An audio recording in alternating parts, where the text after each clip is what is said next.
저는 자동차공학회, 한국자동차공학회 사업부문 이사를 맡고 있기도 하고요. 자동차공학회 안에 디자인 연구회가 발족이 됐습니다. 작년에 거기 위원장도 맡고 있는 캐시모터스 최지선입니다.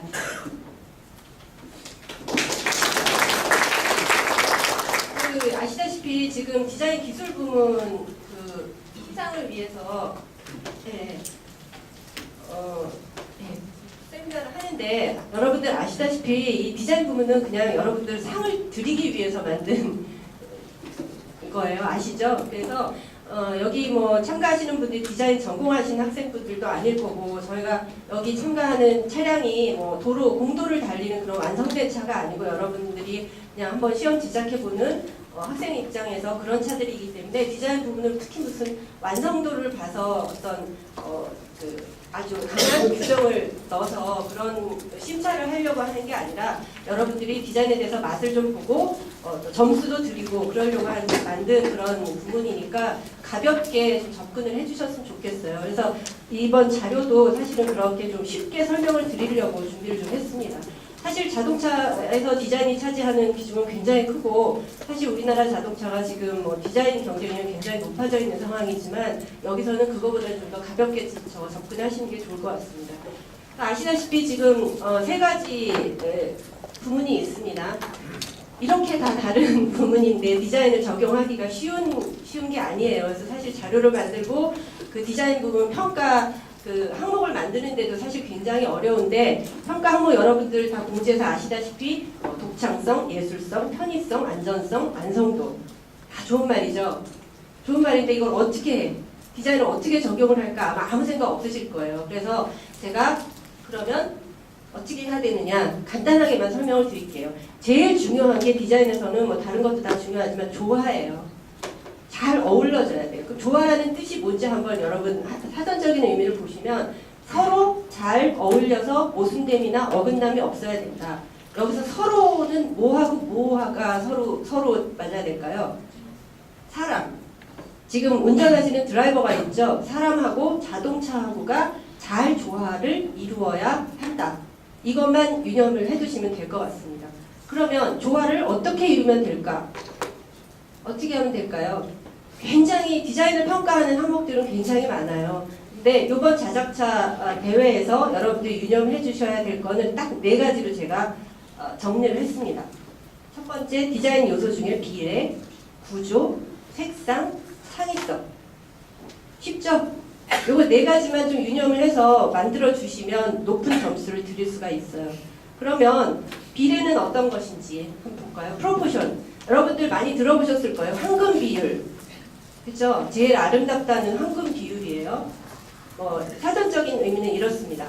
그 다음에 이제 여러분들 멋진 여자가 지나가면 저 여자가 9등신인지 10등신인지 쳐다보게 되죠. 그러니까 우리가 아름답다고 하는 그런 비례들이 있어요. 그럼 자동차에 이걸 비례를 어떻게 적용할 것인가? 황금 비율은 이제 되게 이제 평면적인 가로 세로 비율을 많이 얘기를 하는데, 자동차는 여러분들이 알다시피 이체예요. 그렇죠? 이체에서의 비례를 어떻게 따질 것인가? 자동차를 보시면 여러분들 아시는 것처럼 전폭, 1트랙이 있고 전장, 휠베이스가 있고 전고, 높이가 있어요. 그럼 이 덩어리를 비례를 어떻게 맞출 것인가가 전체 비례를 좌우를 하는 거예요. 가로, 세로, 높이의 비례를 어떻게 맞추어서 아름다운 자동차를 만들 것인가, 그걸 고민을 해보시면 돼요. 근데 아시다시피 3가지 부문에 이걸 적용하기는 쉽지가 않습니다. 그럼 비례를 어떻게 생각하느냐? 알다시피 여러분 사람이 2명이 타는 자동차인데 하나는 길고 하나는 짧아요.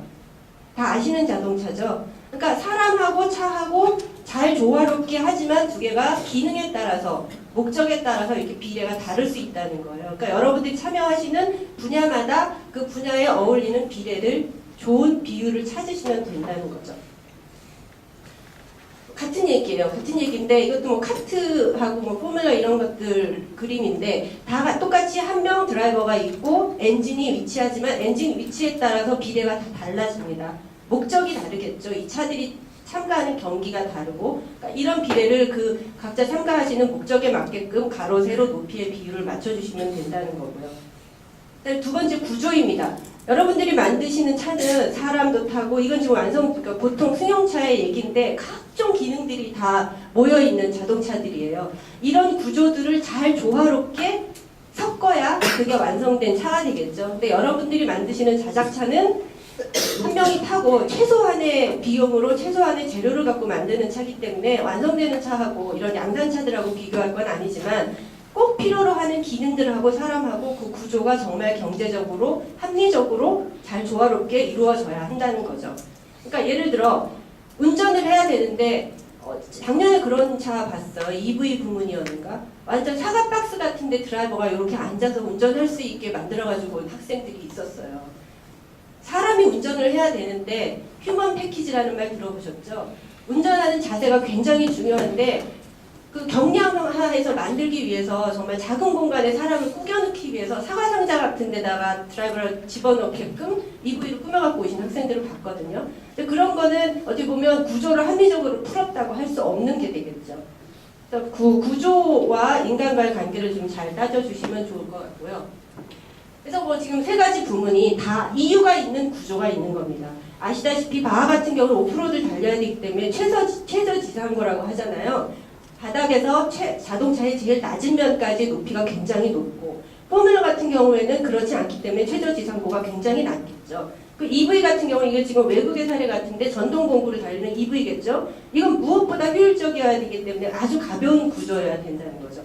이렇게 각 목적에 맞게 합리적인 구조를 따져주셔야 거기서부터 좋은 디자인이 나온다고 할 수 있습니다.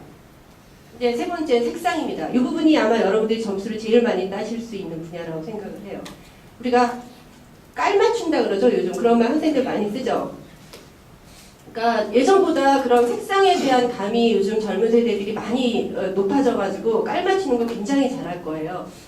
우리가 흔히 깔을 맞춘다 그러는 게 뭐냐, 컬러 콤비네이션인데 깔 맞추는 방법이 여러 가지가 있어요. 여러분 아시다시피 색상 배색에서 뭐 깔을 맞출 수도 있고 명도에 따라서 배색을 할 수도 있고 그러니까 대조 대비, 그러니까 도색끼리 대비를 해서 색상을 맞출 수도 있고 그러니까 채도가 다른 색상들끼리 조화롭게 해서 맞출 수도 있죠. 근데 사실 컬러만 가지고도 굉장히 깊이 여러 가지 이론을 얘기를 할 수 있지만 지금 여러분들 자작차 대회에선 이 색상을 적용하시는 게 아주 쉽지가 않아요. 그러니까 양산 페인트를 쓰는 것도 아니고 테이프 같은 거 막 감고 그렇게 해서 급하게 만드신 그런 차량인데 이런 색상을 적용하기는 굉장히 어려울 거예요.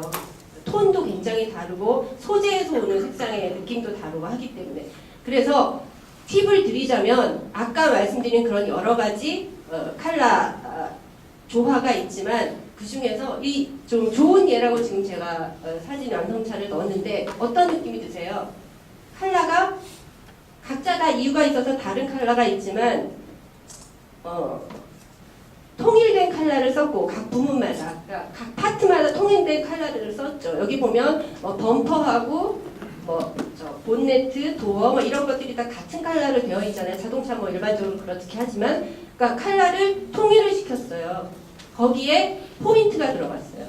그러니까 여러분들이 제일 쉽게 접근하시려면 컬러를 되도록이면 맞춰주고 그러니까 쇠파이프 같은 게 있고 거기 여러분들 스펀지 재질 같은 걸로 싸고 그냥 보일러에 쓰는 그런 스펀지를 쓰시더라도 혹시 다른 구조상 문제가 되지 않는다고 하면 통일을 시켜주시면 좋죠. 바디 컬러하고 각종 구조물들의 컬러를 통일을 시켜주시고 재질이 다르기 때문에 컬러를 통일하는 게 쉽지는 않을 거예요. 하지만 얼핏 봐서 비슷하게 컬러를 통일을 시켜주시고 거기에 어떤 포인트만 하나 주시면 색상 부분에서 점수 굉장히 많이 드릴 수가 있어요. 이거는 쉬운 팁이라고 할 수 있습니다. 양산차가 아니기 때문에 이렇게 쉽게 설명을 드리는 거예요. 그리고 마지막에 창의성. 이게 제일 어려워요. 바하 보면 다 그 차가 그 차 같고 포뮬러 보면 다 그 차가 그 차 같고 EV는 좀 달라요. 하지만 우리가 디자인이라는 게 결국은 창의성에서 바탕을 한 거기 때문에 이 부분을 넣지 않을 수가 없습니다. 그러니까 창의성은 비범한 아이디어를 실현을 시키는 건데 그럼 어떻게 하면 좋을지 이건 여러분들이 좀 많이 생각을 해보셔야 될 것 같아요. 생각이 아니라 실천이다. 머릿속에만 있는 정말 좋은 생각이 있으면 뭐해요? 차로 완성을 해야 되죠. 그러니까 좋은 아이디어를 꼭 그 차에다 적용을 시켜주시기를 바라고 새로운 시선 찾기이다. 이게 먼저일 것 같아요. 남들이 다 하는 바하고 다 하는 포뮬러지만 내가 만든다면 어떻게 다르게 만들까? 거기서부터 출발하시면 뭔가 창의성이 드러난 그런 완성된 차량이 나올 거라고 생각합니다. 창의성을 제가 제일 마지막에 든 이유는 사실은 굉장히 중요하지만 제일 마지막에 든 이유는 앞에 있는 것들이 수반이 되지 않는 창의성은 점수를 드릴 수가 없어요. 그렇죠. 이건 창의성만을 보는 대회가 아니잖아요. 실제 주행을 해야 되고 주어진 규정에 따라서 점수를 내야 되는 그런 경기이기 때문에 창의성만을 볼 수는 없고 앞에 말씀드렸던 구조라든지 그런 부분들이 중요하니까 제일 마지막에 넣었습니다. 하지만 출발점은 창의성에서부터 출발하셔야 된다는 거예요. 굉장히 그 디자인 부분은 점수를 드리기 위해서 만들어진 부분인데 어려운 얘기인데 좀 쉽게 설명을 드리려고 했는데 도움이 좀 되셨을지 모르겠습니다. 혹시 학교에서 디자인 전공하는 학생들하고 코업이 가능하신 분들은 그렇게 하실 예정이죠? 그러니까 제가 지금 말씀드렸던 어렵게 접근하지 마시고 지금 말씀드렸던 4가지만 그 학생들하고 많이 협의를 하시면 아마 디자인 부분에서 좋은 점수를 얻으실 수 있을 거라고 생각합니다. 행운을 빕니다. 감사합니다.